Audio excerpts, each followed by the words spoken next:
자, 이어서 2020년 사회 전자기학 1번부터 같이 풀어보도록 하겠습니다.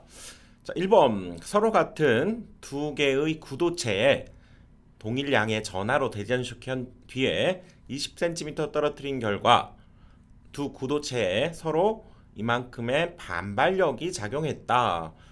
두 도체에 주어진 전하는 약 몇 쿨롱이 되겠는가 물었네요. 자, 여기에서 오호, 지금 전하가 두 개가 이렇게 지금 대전이 되어 있는데 서로 반발한다. 서로 그렇죠. 떨어지려고 한다. 그 얘기죠. 그렇다면 지금 같은 양의 같은 극성의 전하를 갖고 있다. 이렇게 볼 수 있고요. 그때 주어진 힘이 주어졌네요. 힘의 크기, 쿨롱의 법칙이죠. 자, 뭡니까? F는 4파이 엡실론 R 제곱분의 Q1, Q2 이렇게 됐죠. Q1, Q2. 그래서 지금 얘가 주어져 있고요.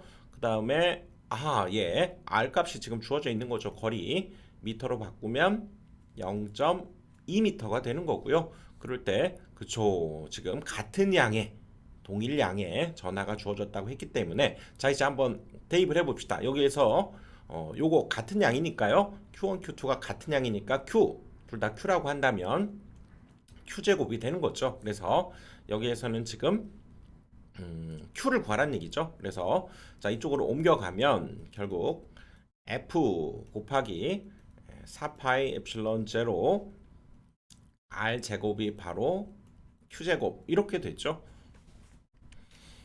그래서 이제 Q를 구하라 그러면 이제 루트를 씌워주면 되겠죠. 루트 씌워주고 요거 제곱 없어지면 되니까 결국 최종적으로 Q는 루트 지금 힘이 8.6 곱하기 10의 마이너스 4제곱이고 그 다음 요 값은 여러분들 알아야죠. 이거 쿨롱 상수죠. 즉 4파이 엡실론 제로분의 1 이게 얼마입니까? 99콘을 좋아하죠. 99콘 9 곱하기 10의 9제곱 이렇게 되기 때문에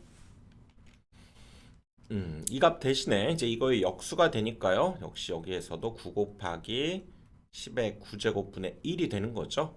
요 값 대신에. 그리고 자, 여기 R 값이 0.2니까요. 0.2의 제곱 이거 계산기로 두드려 주면 답 나오겠네요. 자, 계산기로 한번 두드려 보니까 6.18에 10의 마이너스 8제곱 이렇게 나오네요.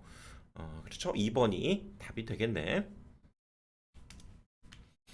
자, 2번 정전계 내 도체 표면에서 전기의 세기가 그렇죠. 다음과 같이 주어져 있을 때 그때 표면상의 전하 밀도, 표면에서의 전하 밀도, 전속 밀도 이렇게 여러분들 보시면 되고요.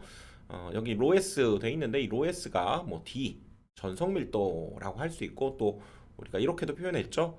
표면 우리가 전하 밀도 시그마 이렇게도 표현하기 때문에 이걸 통해서 우리 공식 봅시다. 뭐였습니까? D는 뭐 자유 공간이니까요. 공기 중에서 그렇죠? 엡실론 제로 이다 이 공식 있잖아요. 그렇죠? 그래서 E는 엡실론 제로분의 D다 이렇게도 표현하고 또 이렇게 전하 밀도로 주어져도 동일하게 엡실론 제로 로에스 이렇게 써도 되고요. 또 뭐 시그마로 주어지면 이렇게 써도 되는 거죠. 그러니까 여기에서는 요 식의 관계를 이용해서 자, 전화 밀도 로에스를 지금 구하라고 했으니까 그쵸? 얘가 이쪽으로 곱해져서 에플론 제로 2가 되는데 근데 또 2가 이렇게 알려줬잖아요. 오호, 엡실론 제로 곱하기 여기도 엡실론 제로분의 ax 마이너스 2ay 플러스 2az 이렇게 됐죠. 그래서 오호, 샥샥 약분돼 버리고 결국 표면 전하 밀도 로에스가 결국 얘가 된다 그 얘기죠. 이거에 이제 크기를 구해주는 거니까 우리 벡터의 크기 피타고라스 정리 써주면 되죠. 크기만을 구할 때는 루트 그래서 여기 x 성분 1이잖아요. 1의 제곱 여기 y 성분이 마이너스 2죠. 여기 마이너스 2 그래서 마이너스 2의 제곱 그 다음에 여기 z 성분도 2죠. 2 그래서 2의 제곱 이거 구해주면 크기 로에스 얘를 구할 수 있게 되는 거죠. 그래서 루트 441 9가 되네요. 그렇죠? 그래서 답은 3번이 답이 되겠네요. 3번 연구자석 재료로 사용하기에 적합한 특성은 뭐냐 그래서 보니까 잔류자기, 보자력 이런 것들이 나왔는데요. 자, 한번 가봅시다. 이론에서 우리 히스테리시스 곡선 그쵸? BH 곡선이라고 했을 때 영구자석은 이렇게 두툼하다 그랬죠. 그래프 자체가. 그리고 전자석은 이렇게 얍실하다는 얘기죠. 그래서 지금 잔류자기 여기 보자력 이것들이 전체적으로 간격이 그쵸 크죠.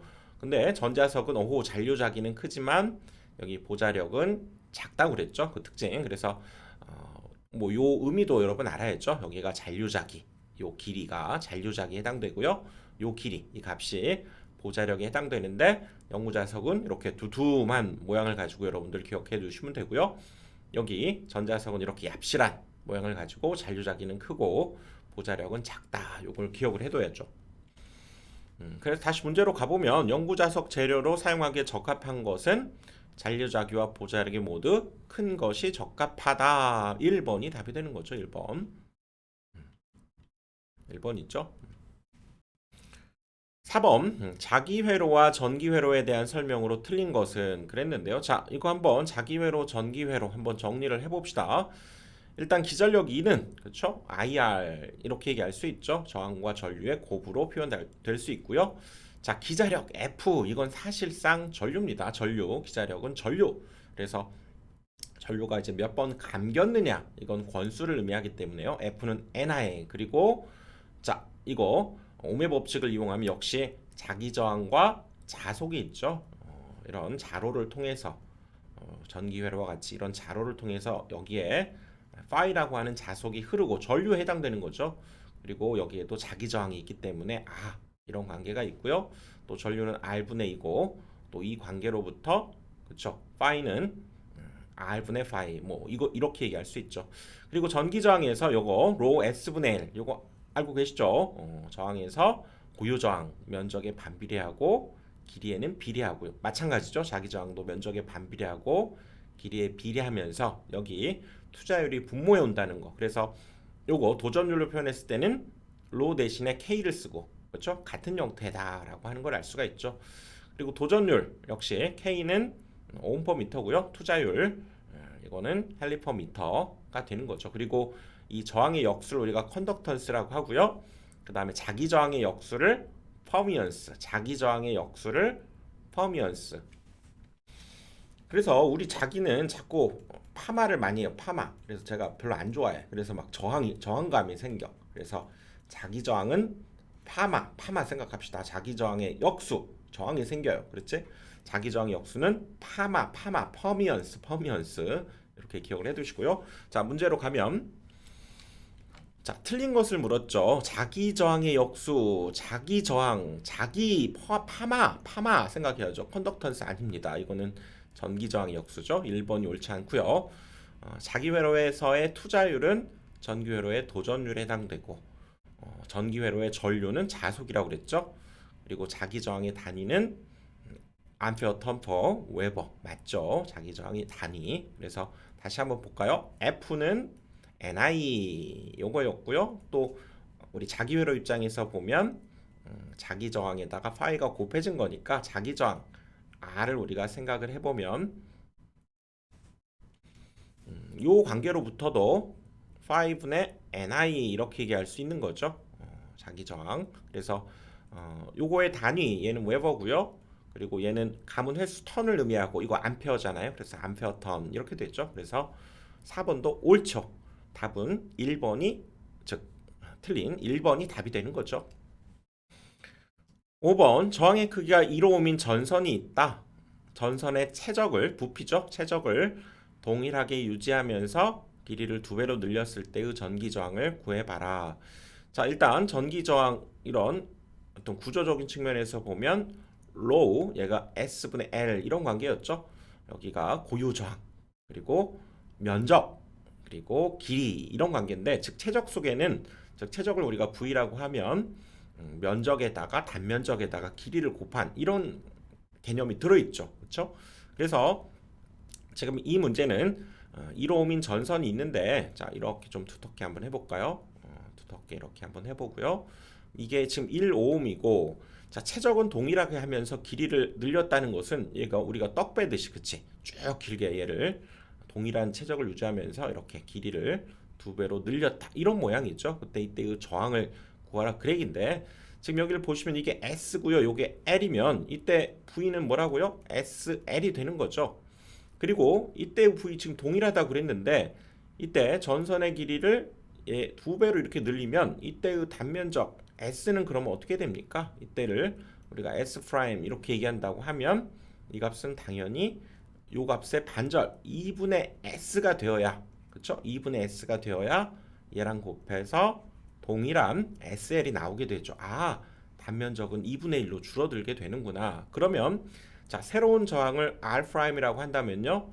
고유 저항은 변화가 없고 단면적이 여기 2분의 S로 이렇게 줄어들었죠. 그리고 길이는 2L로 이렇게 늘어났기 때문에 이걸 계산해 보면 얘가 4로 올라가죠. 그래서 4배 로우 S분의 L 이렇게 되면서 오호, 원래 저항, 이게 원래 저항이죠. 원래 저항 값의 4배가 된다. 원래 저항값이 1ohm이었으니까요. 이때의 저항값은 4ohm이 된다. 답은 4번이 답이 되는 거죠. 6번 자속 밀도가 10인 자개 내에서 자속 밀도 일단 뭡니까? B로 표현해야죠. 그리고 4cm 도체를 자개와 직각으로 놓고 즉 뭐 세타가 90도다 지금 그 얘기죠. 이 도체를 0.4초 동안 1m의 균일한 속도로 그쵸 이동시켰을 때 발생하는 기전력, 이거 기전력 E를 구하는 거죠. 우리 도체 한 개를 이렇게 움직일 때 발생하는 기전력 뭐였습니까? 2부바죠. 2부바에 갔더니 사인해 달라고 난리였다. 그쵸? 2부바에 갔어. 2부바에 갔더니 거기에서도 사인해 달라고 난리였다. 요거였죠. 요거 이용해야죠. 요 시기 떠올라야 되고. 오호, 자석밀도 B. 그다음에 이거 이용하면 속도도 구할 수 있고요. 그다음에 길이, 그다음에 각도 다 주어져 있기 때문에 여기에 대입만 하면 끝나네요. 근데 문제는 여기 이제 속도를 구하는데 속도라고 하는 것은 단위 시간당 움직인 거리죠. 0.4초 동안 1m 움직였다. 어떻게 속도 구해야 됩니까? 그렇죠. 거리를 움직이는 시간 0.4로 나눈 것이 이때 속도가 되는 거죠. 그렇죠. 그래서 여기다가 그대로 대입해 보면 얘 대신에 지금 0.4분의 1이 되는 거고요. B는 10이 되네요. 그리고 길이 센티미터니까 미터로 0.04로 바꿔야 되고요. 그 다음에 여기 사인 90도죠. 사인 90도 얼마입니까? 사인 90도는 1이 되는 거죠. 1. 그래서 요것만 계산해 주면 되겠네요. 그래서 요거 계산해 보면 오호, 요 10 곱하면 0.4니까 얘는 1이 되네요. 답은 1번이 답이죠. 7번 진공 중에서 전자파의 전파 속도 V0는 얼마냐 물었네요. 자, 다시 한번 정리해 보면 이 맥스웰이라는 사람이 이렇게 4개의 기존의 방정식을 통합해서 지지고 볶고 해가지고 이런 걸 만들어냈다고 그랬죠. 그래서 이게 전자파의 파동 방정식이라는 걸 알았는데 왜 알았습니까? 아, 이렇게 생긴 기존의 우리가 역학에서의 파동 방정식과 꼴이 똑같기 때문에 그쵸? 오, 그렇게 알았고 결국 여기 V제곱분의 1이 해당되는 것이 그러면 요거 엡실론 뮤이지 않을까라고 즉 V 속도의 제곱이 엡실론 뮤분의 그러면 1일 것이다 이렇게 예언을 했다는 거죠. 그러니까 결국 최종 확인된 것이 그때 속도 V는 루트 엡실론 뮤분의 1이다 라고 하는 걸 알아냈다는 거죠. 그래서 여기 진공 중에서 그치? 그때는 이제 최종적으로 V0라고 한다면 얘는 엡실론 대신에 엡실론 제로 뮤 제로를 이제 써주면 되는 거죠. 이게 답이 되는 거지. 그래서 만약에 진공 중이 아닌 그때의 속도 V는 그러면 얘는 루트 엡실론 제로 엡실론 S 그리고 여기에서도 뮤 제로 뮤 S 분의 1 이렇게 되니까 결국 얘는 루트 엡실론 제로 뮤 제로 분의 1 곱하기 루트 엡실론 S 뮤 S 분의 1 이렇게도 구한다고 그랬죠. 그리고 이 값이 빛의 속도 3 곱하기 10의 8제곱미터/세크였죠. 이거까지 이렇게 구해주면 되죠. 그래서 답은 1번이 답이죠. 8번 유전율이 엡실론 1, 2인 유전체의 경계면에 수직으로 전개가 작용할 때 단위 면적당 수직으로 작용하는 힘이 자 공식을 묻는 거죠. 자 여기 수직 하면 뭐가 생각나야 됩니까? 직 인장 응력이죠. 인장 응력. 자 가봅시다. 이렇게 엡실론 1, 2 이렇게 두 개의 유전체를 사용하고 있는 이 부분에 경계면의 수직으로 전개를 진행시켰을 때 힘의 방향은 유전율이 큰 쪽에서 작은 쪽으로 작용한다고 했고요. 그때 단위 면적당 작용하는 힘 F 뭐였습니까? 계속 나오죠. F는 2분의 1 ED 요거 기억하자고 그랬죠. 그리고 D는 엡실론 E라고 하는 관계, 또 E는 엡실론 분의 그러면 D라고 하는 관계로부터 이건 그냥 만들어낸 거죠. 그래서 여기에서는 수직으로 작용하게 되면 뭐가 연속입니까? 이 D가 연속이 전속밀도 D가 연속이 되기 때문에 이렇게 만들어낸 식 중에서 얘를 이용하는 게 좋겠다 그 얘기죠. 얘가 일정한 값을 갖게 되니까. 그렇다면 달라지는 엡실론 1, 2를 가지고 그쵸, 서로 작용하는 힘을 우리가 구해본다면 두 힘의 차를 의미하기 때문에 얘가 작다면 분모에 있는 엡실론 2가 더 크죠. 그래서 요 값에서 요 값을 뺀 것. 그래서 2분의 1 D2를 묶어내면 결국 이 식이 만들어졌죠. 그리고 경계면에 이렇게 평행으로 진행할 때도 동일하죠. 같은 형태의 식인데 이때는 뭐가 연속입니까? 평행일 때에는 2가 연속이고요.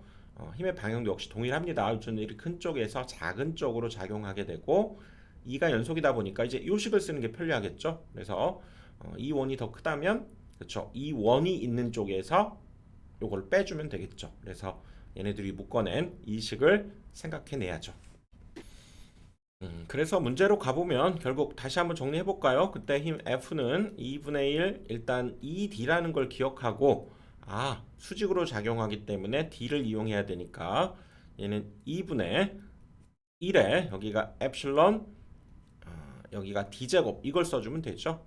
이걸 써주면 되니까 결국 이것으로부터 두 힘의 차에 의해서 만들어지니까 큰 거 뭡니까? 2 엡실론 2분의 1이죠. 거기에 D2 마이너스 역시 엡실론 1분의 여기가 D2 이런 관계가 있으니까 이걸 공통인수 묶어낸 4번이 답이 되는 거죠. 4번. 자, 9번 반지름이 3cm인 원형 단면을 가지고 있는 환상연 철심에 코일을 감고 여기에 전류를 흘려서 철심 중에 자개의 세기가 400A/m가 되도록 여자할 때 철심 중에 자석 밀도가 약 얼마냐를 물었고요. 자석 밀도 B를 구하는데 자개의 색이 H 주어졌죠. 그치? 일단 자석 밀도 B는 μH, F는 mH 기억을 해야죠. B는 μH 요걸 이용하면 되니까 H 주어져 있고 μ 구하면 끝이네요. 근데 B 투자율 알려줬으니까 이 식으로 끝나네. 즉 얘는 μ0 μs H가 되고요. 자, 그대로 대입해 보면 μ0 외워야 됩니다. 4파이 10의 마이너스 7제곱이고요. 그 다음에 μs B 투자율이죠. 400이라고 알려줬고요. 여기에서도 자기의 색이 400 알려주고 끝났네. 그러면 자석밀도 P 간단히 끝나는 거죠. 계산기로 두드려 보니까 0.201 정도가 나오니까요. 답은 1번이 답이 되는 거죠. 내부 원통의 반지름이 A, 외부 원통의 반지름이 B인 동축 원통 콘덴서에 내외 원통 사이에 공기를 넣었을 때 그때 정전 용량이 C1이었다. 내외 반지름을 모두 3배로 증가시키고 공기 대신에 비유전율이 3인 유전체를 넣었을 경우에 정전 용량을 구해봐라. 자, 이 문제는 사실상 이 공식을 외워야만 풀 수 있는 문제죠. 자, 먼저 이 세 가지 일단 집중적으로 한번 다시 외워보면 여기 내부 이렇게 원통이 있고요. 외부 원통 반지름이 AB 이렇게 있을 때 그때의 정전 용량 여기 자연로그죠. ln a분의 b에 2파이 엡실론 제로 이렇게 된다고 그랬고요. 그때 그 다음에 여기 평행도선인 경우에 그때의 거리 중심간 거리 d고요. 반지름을 a라고 하면 여기 반절로 줄어들게 되고 이 a와 d를 써서 역시 ln a분의 d다 그랬죠. 그 다음에 여기 대지와 도전 사이에서는 이 식을 그대로 따라오되 그 대신 여기에 어떤 영상 전하의 개념으로 이쪽에 하나 더 있다 이렇게 보고 유도해냈기 때문에 여기 h가 하나 더 있어서 이 간격을 2h 그래서 역시 a분의 여기 반지름 a라고 한다면 a분의 2h 꼴이 비슷하기 때문에 여러분들 같이 함께 외워줘야죠. 이런 꼴이었죠. 그래서 다시 문제로 가보면 여기에서도 지금 내부 반지름이 A고요. 외부 반지름이 지금 여기가 A고 외부 반지름이 B인 이런 원통 형태이기 때문에 아하 그때의 정전 용량 C 외워야죠. 뭐라고요? 자인 로그 A분의 B의 이 경우는 2파이 엡실론 이렇게 되는 거죠. 1파이 엡실론 이렇게 되고요. 여기에서 처음에는 공기 중이니까 엡실론 제로 이것을 지금 C1으로 하라 그 얘기지. 그런데 내외 반지름을 모두 3배로 증가시켰다는 거죠. 그리고 비주얼률이 3을 더 집어넣었을 때의 새로운 정전 용량을 구하라 그러면 뭐 그대로 이 공식 외웠으면 ln 여기도 3의 2 그러면 3b가 되는 거죠. 그리고 비유전율이 3이란 얘기는 여기 2파이 엡실론 제로에다가 그 비유전율 그렇죠. 3만 더 곱해주면 새로운 정전 용량이 만들어지게 되는데 지금 여기 보면 이 3은 둘 다 약분이 돼버려서 오 얘랑 동일해서 잘 보시면 이 부분이 얘랑 동일하게 되는 거죠. 오호 그러니까 결국 이 값은 C1에다가 3을 곱한 즉 3C1이 된다는 걸 알 수 있네요. 답은 3번이 됐죠. 자 이렇게 해서 역시 10번까지 한번 풀어봤고요. 다음 강의에서 11번부터 진행해 보겠습니다.